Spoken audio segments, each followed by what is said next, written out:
એકમ 26 આપવું અને લેવું. પ્રસ્તાવના. કિન્નરી બજારમાં મોતી વેચે છે. તે છૂટા મોતી અને 10 મોતીનો હાર વેચે છે. રાઝિયાને 12 મોતી જોઈએ છે. તેથી કિન્નરી તેને 1 હાર અને 2 છૂટા મોતી આપે છે. આપેલ કોષ્ટકમાં બાળકોના નામ અને મોતીઓની સંખ્યા આપેલ છે.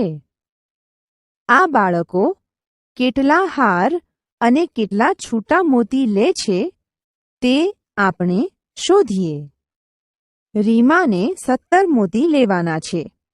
તેથી તેને 1 હાર અને 7 છૂટા મોતી મળશે.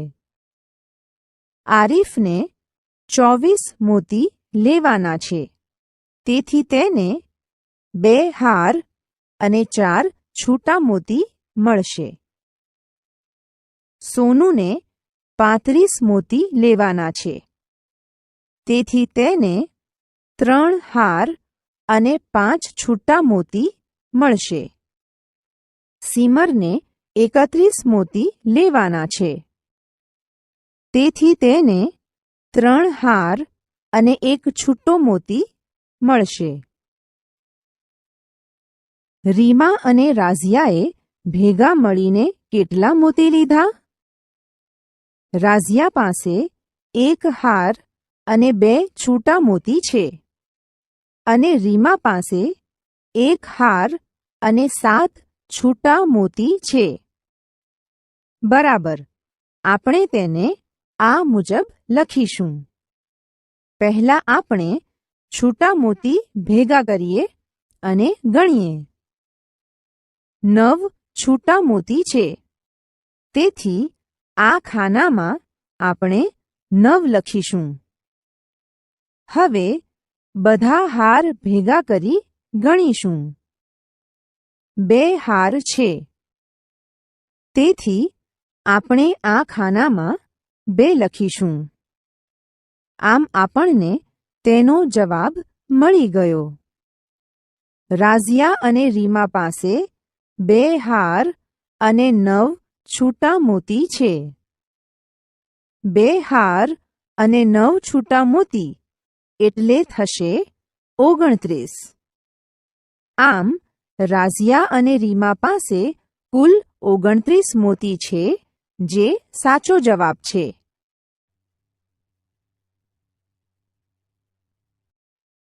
મહાવરાનો સમય. રાઝિયા અને સોનુએ કેટલા મોતી લીધા? રાઝિયા પાસે 1 હાર અને 2 છૂટા મોતી છે અને સોનુ પાસે 3 હાર અને 5 છૂટા મોતી છે. આપણે તેને આ મુજબ લખીશું. પહેલા આપણે છૂટા મોતી ગણીએ, જે 7 છે. તેથી આ ખાનામાં 7 લખીશું. બધા હાર ભેગા કરી ગણીશું, જે 4 છે. આમ 4 હાર અને 7 છૂટા મોતી મળી બનશે 47. તેથી રાઝિયા અને સોનુએ 47 મોતી લીધા છે.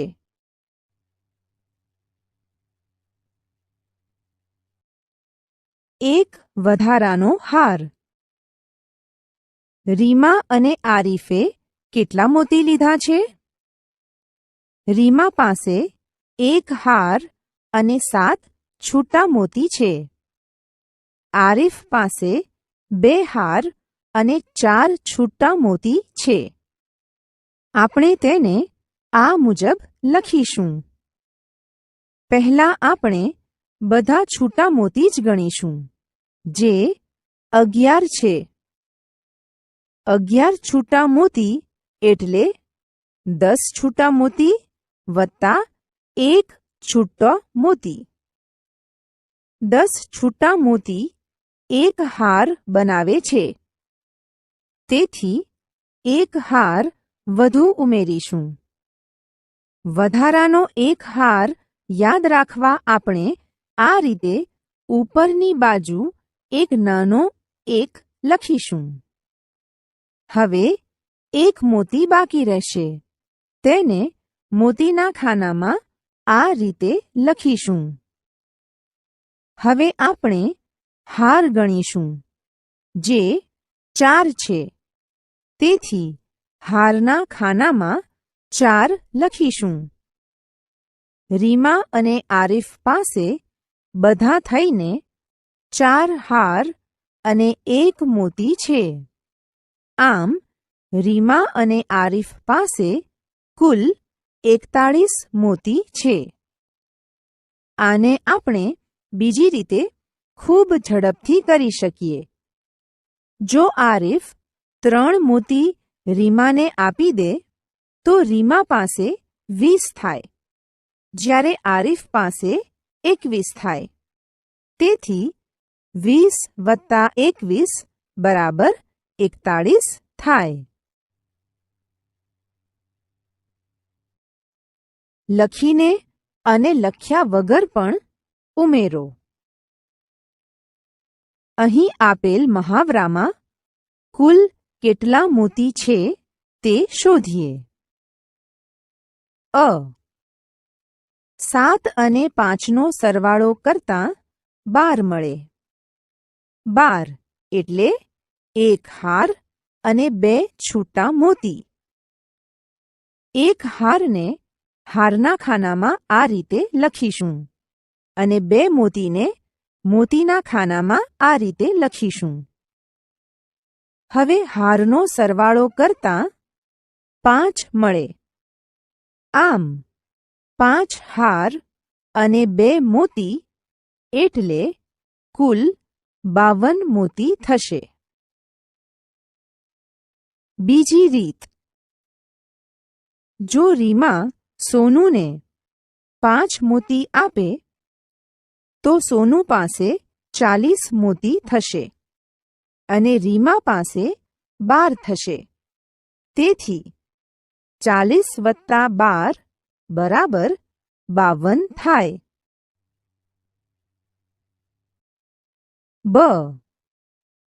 4 અને 2નો સરવાળો કરતાં 6 મળે, જેને મોતીના ખાનામાં લખીશું. હવે હારનો સરવાળો કરીશું, જે 3 મળે. આમ 3 હાર અને 6 મોતી એટલે કુલ 36 મોતી થશે. બીજી રીત. આરિફ રાઝિયાને 4 મોતી આપે તો રાઝિયા પાસે 16 મોતી થાય અને આરિફ પાસે 20 થશે. તેથી 16 વત્તા 20 બરાબર 36 થાય.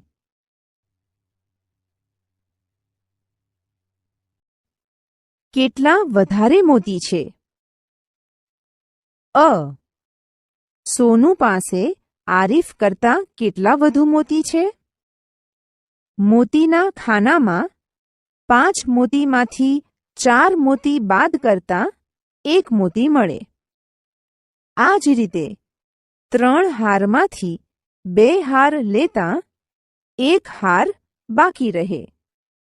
આમ 1 હાર અને 1 મોતી બાકી રહે, એટલે કે 11 મોતી બાકી રહે. આમ સોનુ પાસે આરિફ કરતાં 11 મોતી વધુ છે.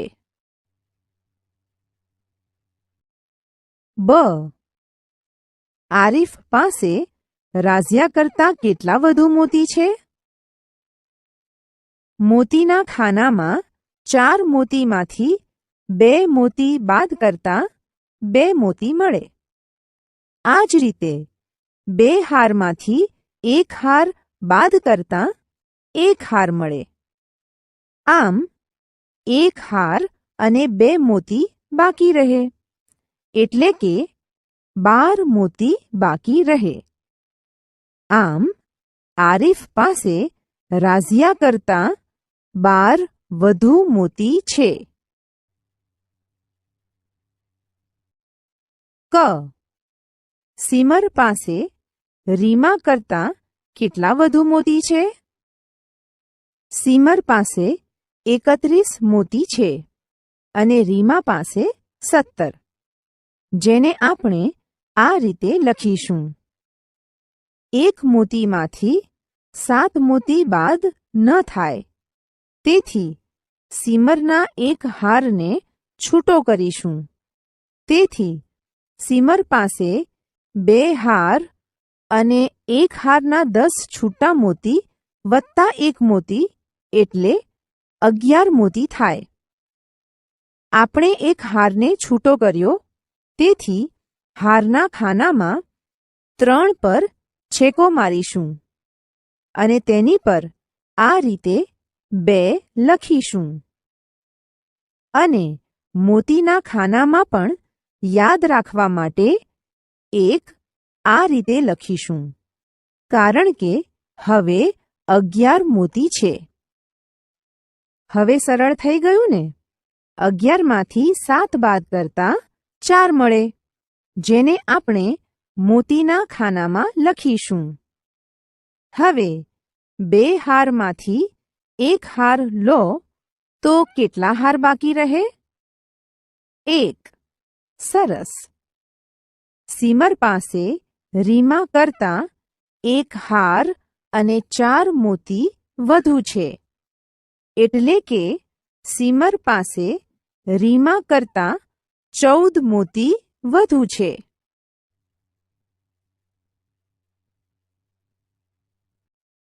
મહાવરાનો સમય તમારા મનમાં પણ કરો.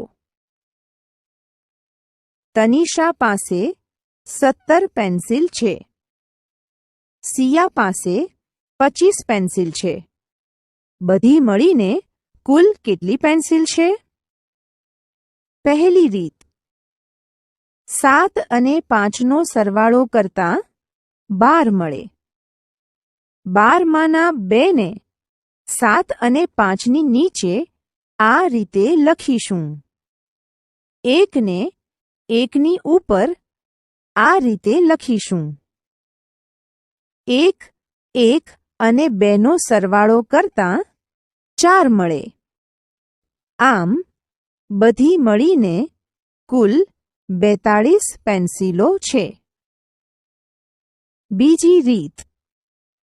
જો સિયા 3 પેન્સિલ આપે તો તનિષા પાસે 20 થાય. સિયા પાસે 22 પેન્સિલ થાય.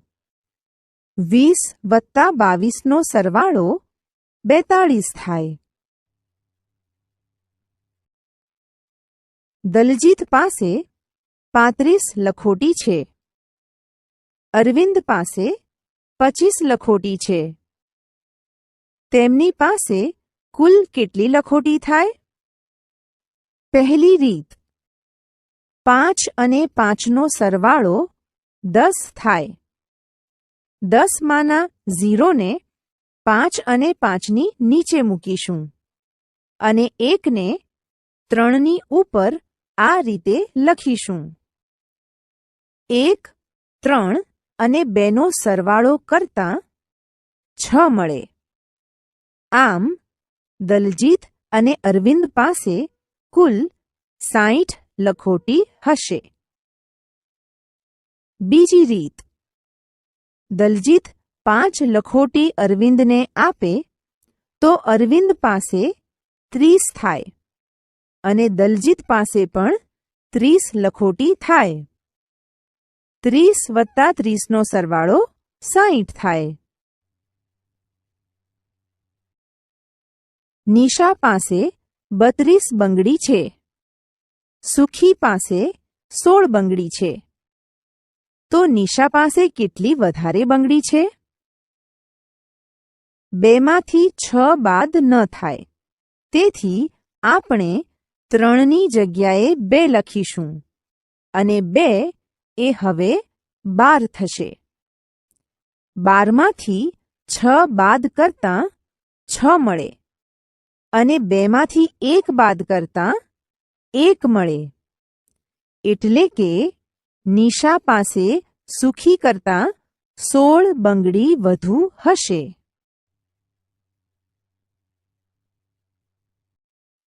વેંકટેશની નાસ્તાની દુકાન, કેન્ટીન.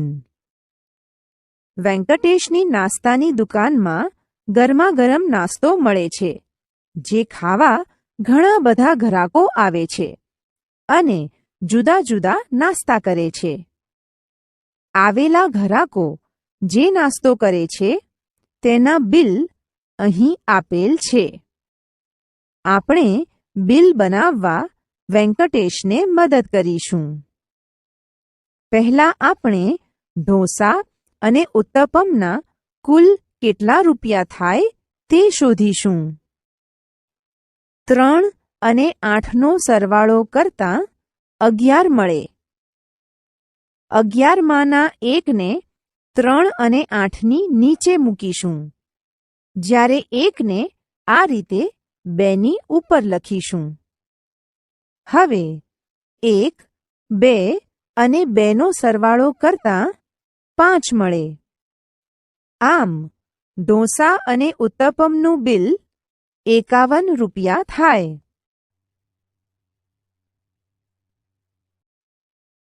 ઈડલી અને કોફીના કુલ કેટલા રૂપિયા થાય? 5 અને 8નો સરવાળો કરતાં 13 મળે. 13માંના 3ને 5 અને 8ની નીચે મૂકીશું, જ્યારે 1ને આ રીતે 1ની ઉપર લખીશું. હવે 1 અને 1નો સરવાળો કરતાં 2 મળે. આમ ઈડલી અને કોફીનું બિલ 23 રૂપિયા થાય.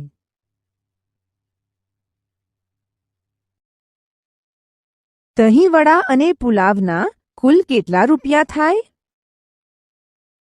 5 અને 8નો સરવાળો કરતાં 13 મળે. 13માંના 3ને 5 અને 8ની નીચે મૂકીશું, જ્યારે 1ને આ રીતે 2ની ઉપર લખીશું. હવે 1, 2 અને 1નો સરવાળો કરતાં 4 મળે.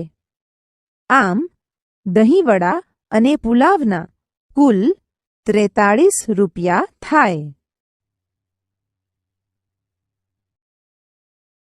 સૂપ અને નૂડલ્સના કુલ કેટલા રૂપિયા થાય?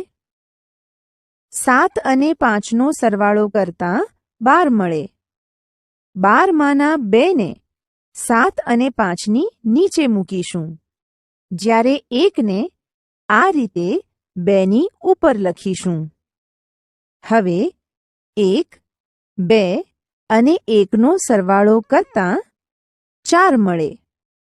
આમ સૂપ અને નૂડલ્સના કુલ 42 રૂપિયા થાય.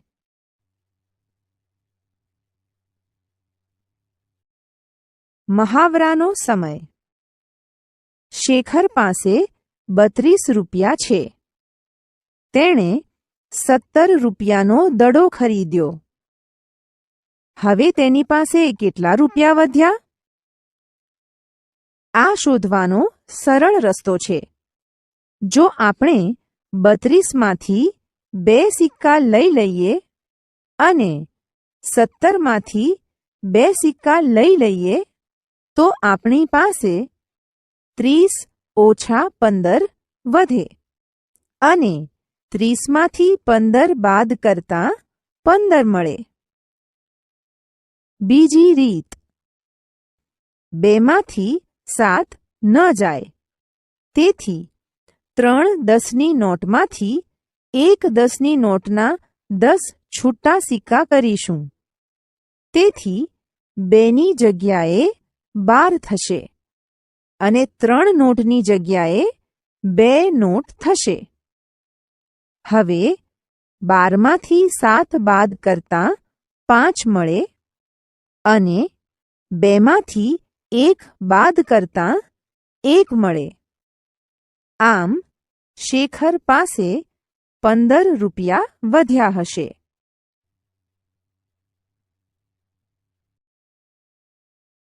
સોનીએ 24 રૂપિયાના બિસ્કિટ ખરીદ્યા અને 16 રૂપિયાનું ચિપ્સનું પેકેટ ખરીદ્યું.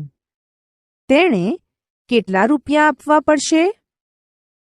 આને આપણે લખ્યા વગર ગણવાનો પ્રયાસ કરીશું. પહેલી રીત, 24 માંથી 4 સિક્કા લઈ 16 માં ઉમેરતા આપણી પાસે 20 વત્તા 20 વધે અને 20 વત્તા 20નો સરવાળો કરતા 40 મળે. બીજી રીત, 4 અને 6નો સરવાળો કરતા 10 આવે. 10માના શૂન્યને 4 અને 6ની નીચે આ રીતે લખીશું અને 1ને આ રીતે 2ની ઉપર લખીશું. હવે 1, 2 અને 1નો સરવાળો કરતા 4 મળે. આમ સોનીએ 40 રૂપિયા આપવા પડશે. ફંટુશ પાસે 64 રૂપિયા હતા. તેણે 39 રૂપિયા મેળામાં વાપર્યા. તેની પાસે કેટલા રૂપિયા વધ્યા હશે? અહીં પણ લખ્યા વગર ગણવાનો પ્રયાસ કરીશું. 64 માંથી 4 સિક્કા લઈ લઈએ અને 39 માંથી 4 સિક્કા લઈ લઈએ તો આપણી પાસે 60 ઓછા 35 વધે અને 60 માંથી 35 બાદ કરતા 25 મળે. બીજી રીત, 4 માંથી 9 ન જાય. તેથી 6 10ની નોટમાંથી 1 10ની નોટના 10 છૂટા સિક્કા કરીશું. તેથી 4ની જગ્યાએ 14 થશે અને 6 નોટની જગ્યાએ 5 નોટ થશે. હવે 14માંથી 9 બાદ કરતા 5 મળે અને 5માંથી 3 બાદ કરતા 2 મળે. આમ ફંટુશ પાસે 25 રૂપિયા વધ્યા હશે.